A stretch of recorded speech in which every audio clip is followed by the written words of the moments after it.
ค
าธรรมาสามีคำหมายอ่อนเอายิ่งใจไม่สูงกวันง่ายใจหรือยิ่งคิงเลยนายพอขึ้นใหญ่กว่าหูเจ้าวันนั้นได้ค่านอวายสีเจอเฮายานสีมือเศร้าวันเผยมึงมันเฮอปนหลอดพีเข็นกูเผยคิงมันนั่นเย้าความสั่งเจ้าเฮาปวดป่วยปันปุนพรลีข้าอ่อนอ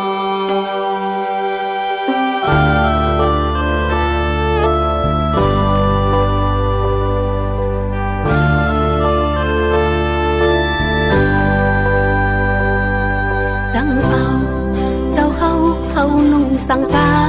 รตีนอ่านเตมีไว้ขอเลี้ยวเฮอศาสนาเอาเฮิงเสื่อวางเป็ดกิเลสาปากเป็ดดังเมื่อเลือกจอมเสียนตังยังหมายคือบินจองไล่ขาดใจเห็นปิญญาเยา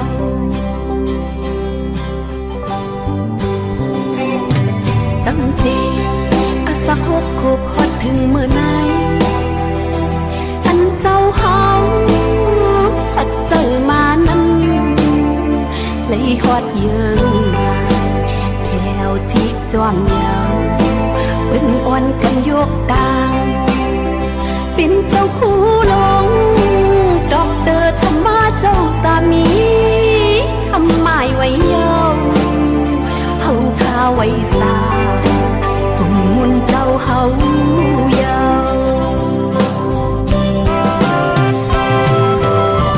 ดังเจ้าอันเจ้าเฮาข้าเลยเข้าเป็นเฮาเหมือนนั่งเจ้าอ่อนเอาจนเอาเจ้าเป็นเมากวาง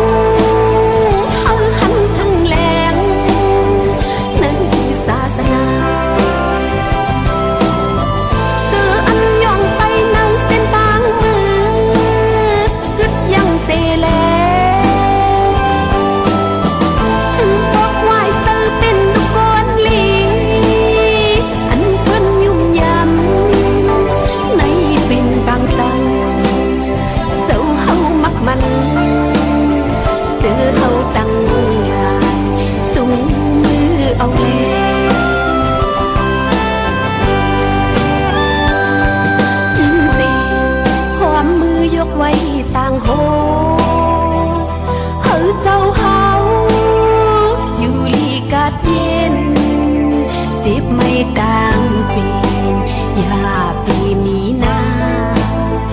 เจอเฮาเล็กยังย้อนเป็นตะเปยางจวมเส้นตังอันเจ้าเฮาไปกำจูศาสนาเหมือนเจ้าเฮาเยา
เจ้าสาธุอนุโมทนาข่าวยามสุดวายเจ้าเชียดอกยานปอก31 คงตานเจ้าเฮาเข้าสนมหาคำสีลายเจ้าเฮาเตียวว่าดอสิ่งสูคูบความนวมไว้ตานเจ้าให้ฮอดมือมึงนิกปานอนิกสะทุกข้าอนัตตามันเกิมคุณสิทธิ์จ้าเขาเจ้ามาปางเจ้าวายปอกมือสีลายเจ้าเฮาเตียวกุมมุนสิ่งสูมองใจจวงเจ้าเฮาอยู่อ่อข้าตะปีขบความน้อมไว้สาเจ้าเฮาฮอดมือเมือง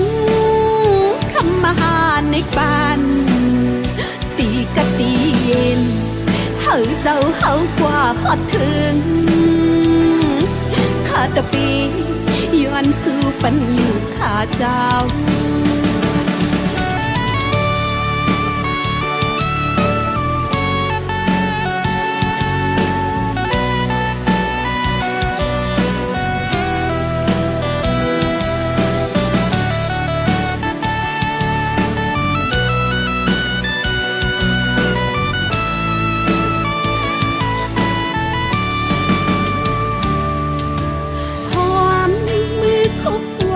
ตานเจ้าสาธุอนุโมทนาข่าวยามสุดวายเจ้าเชียดอกยานปอก31 คงตานเจ้าเฮาเข้าสนมหาคำสีลายเจ้าเฮาเดียวว่าดอสิ่งสู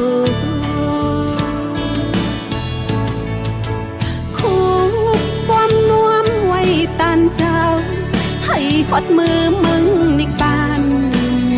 อนิกสักทุกขะอนัตตามันเกิมคุณสิทธิ์จ้าเขาเจ้ามาปางเจ้า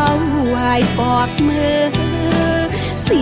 ลายเจ้าเฮาเดียวว่าดอสิ่งสูมองใจจวงเจ้าเฮาอยู่อ่อข้าตะปีขบความน้อมไว้สาเจ้าเฮาฮอดมือเมืองคำมหาในบ้านตีกะตีเย็นเฮาเจ้าเฮากว่าฮอดถึงข้าตะปีย้อนสู่ปัญญูข้าเจ้ามองใจจวงเจ้าเฮาอยู่อ่อข้าตะปีขบความน้อมไว้สาเจ้าเฮาฮอดมือเมืองคำมหาในบ้านตีกะตีเย็นเฮาเจ้าเฮากว่าฮอดถึงข้าตะปีย้อนสู่ปัญญูข้าเจ้าข้าตะปีย้อนสู่ปัญญูข้าเจ้าข้าตะปีย้อนสู่ปัญญูข้าอ๋อ